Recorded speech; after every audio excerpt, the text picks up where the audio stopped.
네, 오늘 하나님 말씀은 잠언서 14장 1절에서 11절까지입니다. 14장 1절에서 11절까지.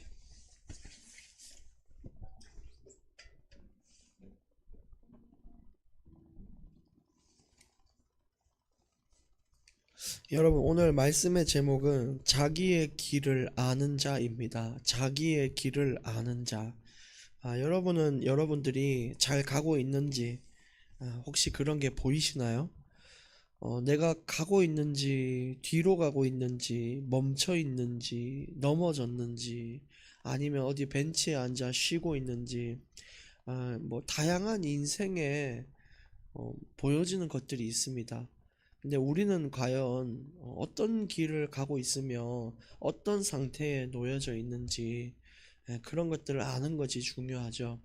그래서 그것에 맞는 우리의 대처가 있어야 되고 그거에 맞는 우리의 도전과 변화 이런 것들이 있어야 돼요. 거기에 맞는 신앙 고백도 있어야 되고요.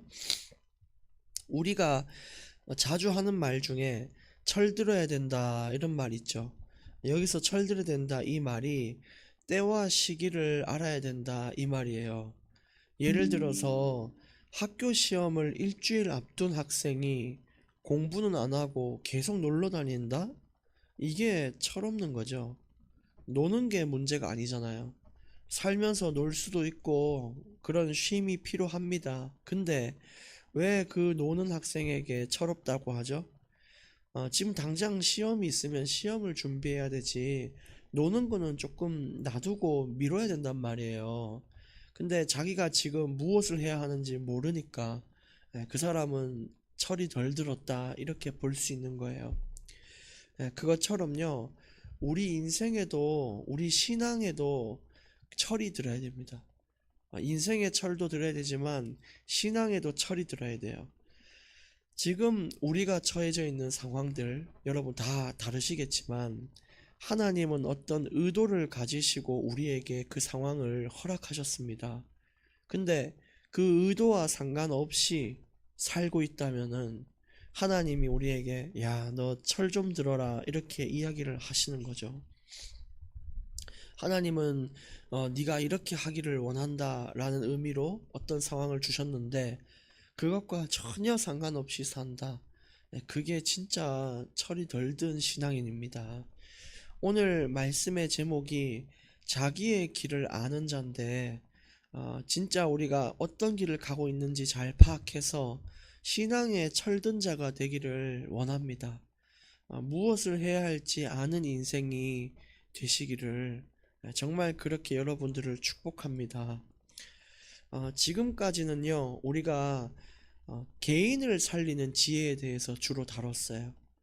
내가 살고, 내가 변화되고, 나를 바꾸는, 나를 향한 그런 건데, 오늘 14장에서는 이제 나를 넘어서서 공동체를 살리고, 또 가정을 살리는 그런 지혜의 능력에 대해서 이야기를 하고 있는 겁니다. 14장 1절 지혜로운 여인은 자기 집을 세우되 미련한 여인은 자기 손으로 그것을 허느니라. 여러분 가정을 살리는 지혜가 혹시 있으신가요? 가정이 좀 어렵거나 좀 변화되어야 될 부분이 있잖아요. 근데 그게 과연 기도만 한다고 바뀔까요? 그렇지 않아요. 지혜로운 여인에 대한 이야기가 잠언서 31장에 나옵니다. 잠언서 31장에 나오는데 어떤 사람이 집을 살릴 수 있냐? 어, 네 가지로만 일단 말씀드려 볼게요. 첫 번째는 어떤 여인이냐면요. 남편을 존중하고 신뢰하는 여인. 예, 그걸 첫 번째 다뤘고요. 두 번째는 부지런한 여인이다. 이렇게 이야기를 해요. 진짜 이 부지런하단 말은 그냥 막 바쁘게 움직이고 뭐 어디 헬스장 가서 러닝머신을 부지런하게 뛰고 그게 아니라 내 인생에 가장 필요한 모든 것들을 소홀히 여기지 않고 책임을 다하는 거예요. 뭐 우리가 가정은 있지만 교회에도 소홀하지 않고 가정도 돌보고 직장에서도 인정받고 이런 여인을 말해요. 아주 참 멋있는 그런 여인이죠. 이걸 위해서는 진짜 많은 자기 관리가 필요할 겁니다. 좀 독해지는 부분도 있어야 될 것 같고, 그런데 어쨌든 세 번째, 자녀들의 본을 보이는 여인. 자녀들이 보고 배울 수 있는 그런 부모가 돼야 된다는 거예요. 그리고 네 번째는 제일 중요한 건데, 하나님을 경외하는 여인이에요. 이것만 봤을 때도 여러분, 기도만 해서 변하지 않는다는 걸 아시겠죠?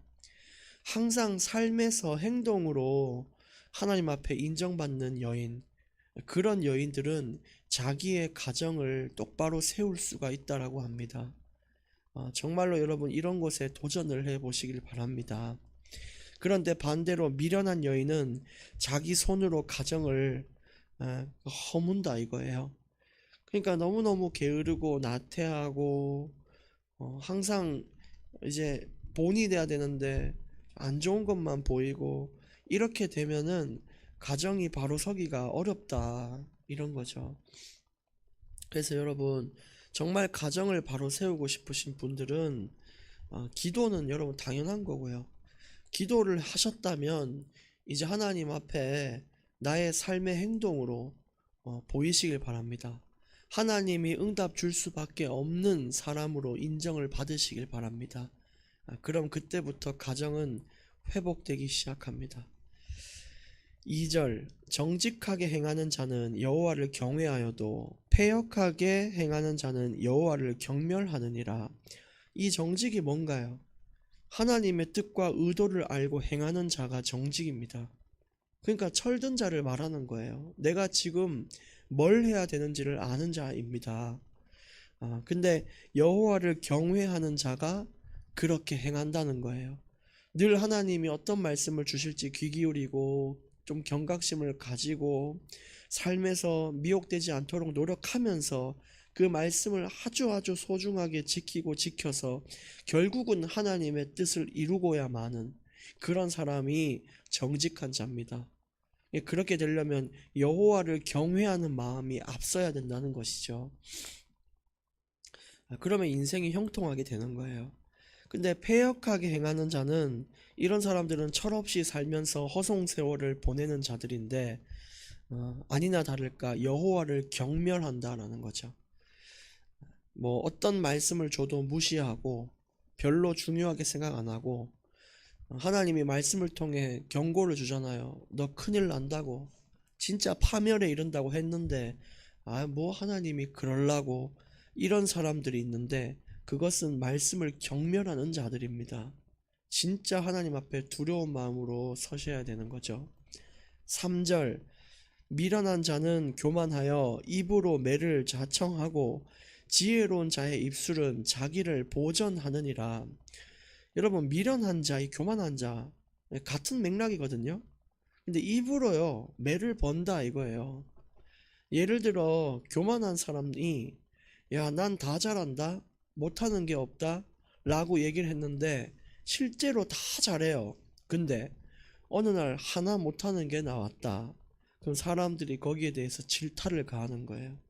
야, 니 다 잘한다면서 니 그거 왜 그렇게 일을 그렇게 했냐? 니 입으로 다 잘한다고 하지 않았냐고. 그게 진짜 교만한 자의 안타까운 결과고요. 근데 반대로 지혜로운 자는 하나님 앞에 사람 앞에 저는 아무것도 아니라고 겸손한 마음으로 이렇게 나가는 자들이에요. 그런 사람들은 나중에 다 못하는데 하나 잘하는 거 생기면 그것 때문에 박수 받는다니까요. 그만큼 말이 중요합니다. 교만한 자는 아무리 잘해도요 문제가 생기고요. 지혜롭고 겸손하고 자신을 낮추는 자는 하나라도 잘해도 인정을 받게 되는 것입니다. 14장 4절, 소가 없으면 구유는 깨끗하려니와 소의 힘으로 얻는 것이 많으니라. 그쵸? 여러분, 소 키우는 게 진짜 어렵잖아요. 염을 먹여야 되죠. 건강검진 해야 되죠. 출산할 때도 손 많이 가죠. 그 구유 마구간 거기 치워야 되죠. 얼마나 많습니까? 근데 그렇다고 이제 너무 힘드니까 소를 다 치웠다고 칩시다. 이제 소 안 키운다고 다 치웠는데 그러면은 몸은 편하겠죠. 소를 안 돌봐도 되니까 편하단 말이에요. 또 청소를 할 필요가 없으니까 늘 깨끗하단 말이에요. 근데 그러면 농사는 누가 짓습니까? 그 힘든데 어떻게 인간이 다 하고 있어요? 그러면 무거운 짐은 누가 옮깁니까? 이것을 우리 삶에 적용해 보면 이런 거예요. 교회에 드럼도 없고 피아노도 없고 여기 앞에 TV도 없으면 얼마나 넓고 깨끗합니까? 저거 관리할 필요도 없고 손볼 필요도 없어요. 또 교회에 식사 당번이 없으면 얼마나 편합니까? 주방이 얼마나 깨끗하겠어요. 냄새도 안 나고.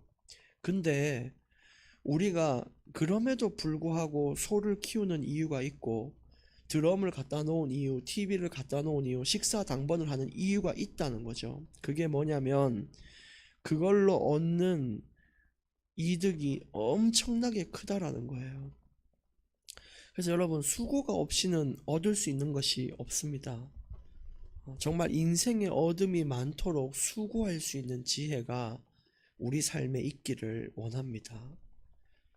진짜 우리가 그 사실을 기억하셔야 돼요.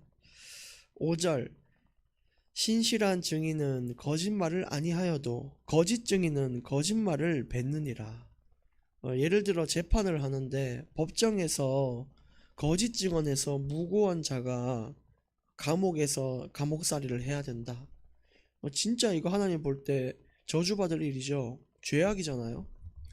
근데 결국 그 거짓 증언은 들통나게 돼 있습니다. 그럼 결국 본인이 처벌을 받아야 되는 거죠. 그것처럼 거짓으로 사람을 대하는 것은 반드시 그 진심이 드러나게 돼 있고 나중에 사람들 앞에 수치를 당하게 됩니다. 그래서 내가 있으면 있는 대로 없으면 없는 대로 솔직하게 말하는 것이 중요하죠. 우리가 하나님 앞에도 거짓말을 하지 말아야 됩니다. 하나님을 사랑한다고 하고 그 삶을 보여주지 않는 자들은 그게 바로 거짓말인 거죠. 삶과 행동이 일치하는 것이 정직입니다. 그러면 그렇다고 해서 나는 하나님을 그러면은 안 사랑하는 것 같으니까 거짓말은 안 해야지 하고 하나님 저는 하나님을 안 사랑합니다 이렇게 하는 게 맞나요? 그렇지 않아요. 일단 우리가 믿음의 신앙 고백, 건강한 신앙 고백을 하나님께 드리는 것은 당연한 일이고 문제는 그 고백에 맞는 행동을 하나님께 또 이어서 드려야 된다는 거죠. 그것이 한 세트로 묶여져서 하나님께 영광이 될 수 있도록 하는 거예요. 진짜 우리 그렇게 인생을 살기를 원합니다. 여러분 하나님 사랑하시죠? 거짓말 아니시죠? 그럼 삶으로 여러분 증명해 보세요. 오늘 하나님이 그 증명을 받는 날이 되기를 원합니다. 그 다음에 5절 신실한 증인은 했고 6절 거만한 자는 지혜를 구하여도 얻지 못하거니와 명철한 자는 지식 얻기가 쉬우니라. 여러분 거만한 자와 명철한 자가 배움의 속도가 달라요. 왜냐? 거만한 자는 예를 들어 어떤 사람이냐면 수학 시간에 수학 선생님이 열심히 준비해가지고 지식을 주려고 가르치는데 나 저거 다 안다고 배울 필요 없다고 영어 공부를 한다. 그게 거만이에요. 그럼 그 사람이 실제 영어가 잘 될까요? 수학이 잘 될까요? 둘 다 안 됩니다. 그런 거예요. 그게 거만한 자예요. 근데 명철한 자는 항상 내게 주려고 하는 그 지혜자들, 지식인들에 대한 것을 경청하여 그 시간을 소중하게 여기고요. 어디에 가든 거기에 대한 걸 하나라도 배워가려고 하는 사람이고요. 늘 모르는 것은 질문하는 그런 자가 명철한 자인데 얼마나 두 사람의 배움의 차이가 다릅니까? 여러분 진짜 우리 명철한 자가 되기를 원합니다. 날마다 삶의 지혜와 지식이 쌓여가는 그 풍성함을 누리는 시간 되기를 원하고 또 누군가가 나를 위하여 시간을 내어줄 때는 그 사람에게 집중해서 그 사람과의 유익을 도모하는 것이 진짜 좋은 인간관계입니다. 근데 우리는 때로는 만나서 막 스마트폰만 보고 있고 뭐 서로 뭐 다른 것만 하다 끝나고 이러는데 그런 건 별로 좋지 않죠. 유익을 도모해야 됩니다. 내게 처한 그 상황에서 내게 유익이 되는 것을 계속해서 건지려고 하셔야 됩니다. 7절 너는 미련한 자의 앞을 떠나라. 그 입술에 지식 있음을 보지 못함이니라. 여기도 미련한 자를 떠나래요. 여러분 틀린 것도 계속 보면은 맞다라고 느낍니다. 그래서 눈에서 틀린 것을 떠나게 만들어야 돼요. 아니면은 자꾸 거기에 호기심을 가지게 됩니다. 이스라엘 백성이 출애굽해서 가나안 땅 갈 때 그 가나안 땅의 사람들도 우상 숭배하고 음행하고 이러니까 그걸 눈앞에서 자꾸 보게 되면 어떻게 되겠어요? 물든단 말이에요. 오늘 잠언서에서는 떠나라라고 했지만 그때는 더 명확하게 말씀하셨어요. 거기 있는 것들을 다 죽여버리라고 이야기할 만큼 우리가 버려야 되고 진짜 떠나야 되는 것들이 있어요. 항상 눈앞에 있기 때문에 그것 때문에 그 잡히는 것들이 있어요. 하나님과 단절되는 내 눈앞에 보이는 것들이 있다니까요. 그런 것들을 과감하게 지혜롭게 좀 해결하시면 가장 좋습니다. 지혜롭게 하셔야 됩니다. 지혜롭게. 8절 슬기로운 자의 지혜는 자기의 길을 아는 것이라도 미련한 자의 어리석음은 속이는 것이니라. 오늘 제목이었죠. 자기의 길을 알아야 된다 이거예요.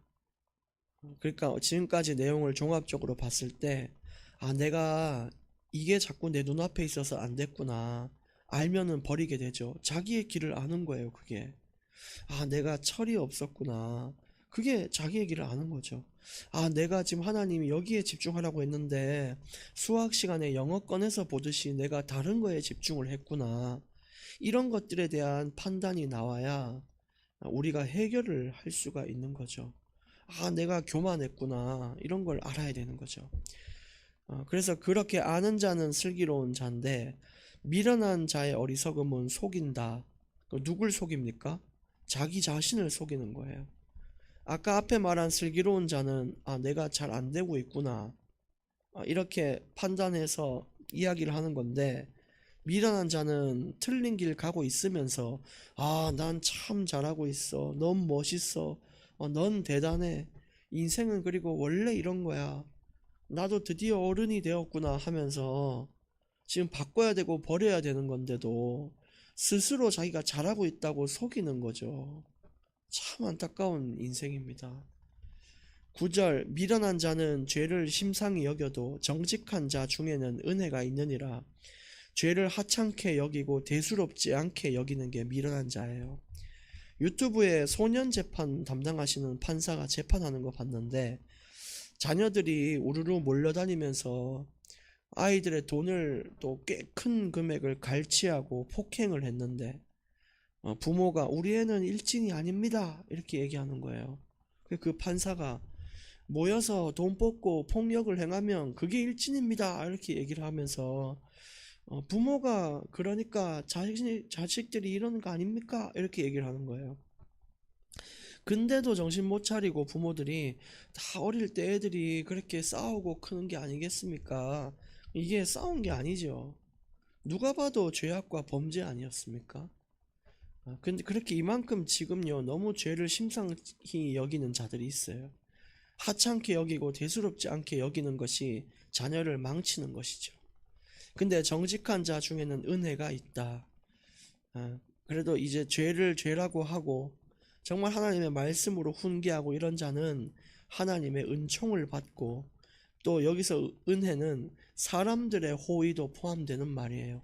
사람들에게도 존중을 받고 호의를 받게 된다 이거죠.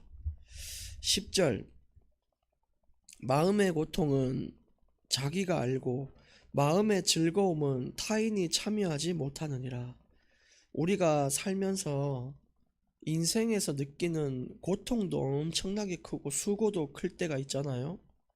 근데 내가 느끼는 이 아픔과 고통을 사람들이 야, 니 진짜 힘들었구나 라고 동정하고 위로하는 것처럼 보이지만 내가 느끼는 그 감정 그대로는 그들이 느끼지를 못한다는 말입니다.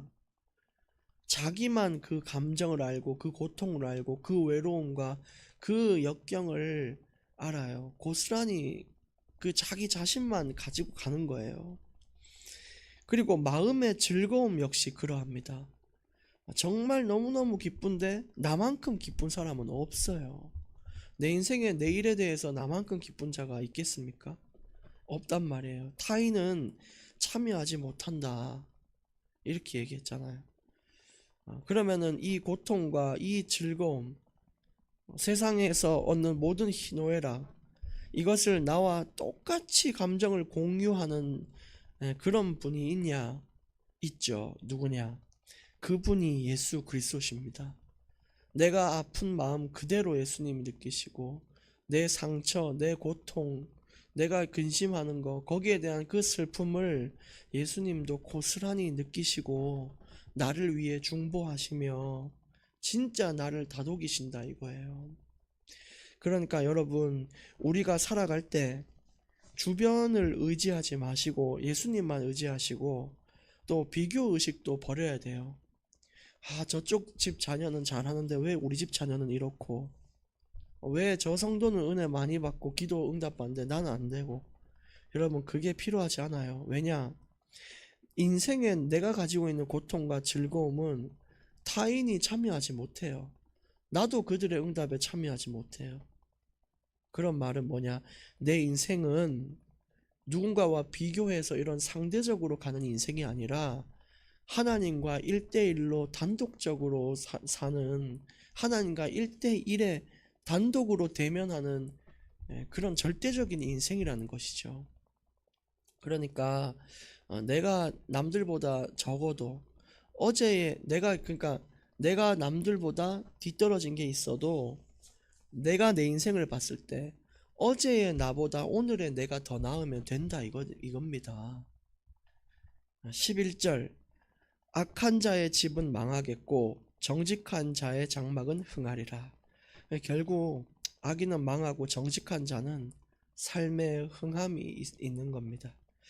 결론 3가지 말씀드립니다. 첫 번째, 예수님과 감정을 공유해 보시길 바랍니다.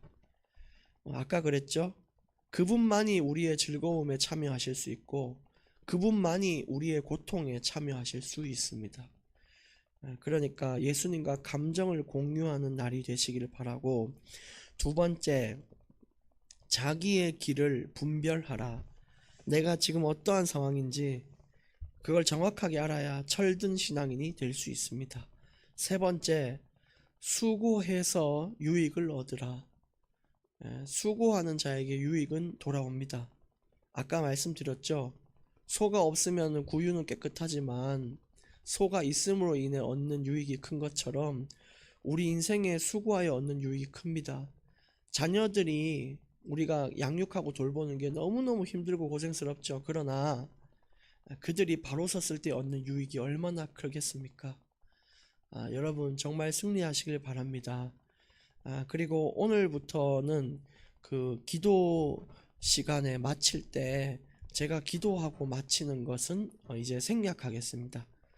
왜냐면은 뭔가 마침의 의미보다는 하루의 시작으로 쭉 하나님과 이 기도회가 이어나간다는 그런 입장으로 기도회를 인도받으면 좋겠다는 제 마음에서 우러나온 그런 것입니다.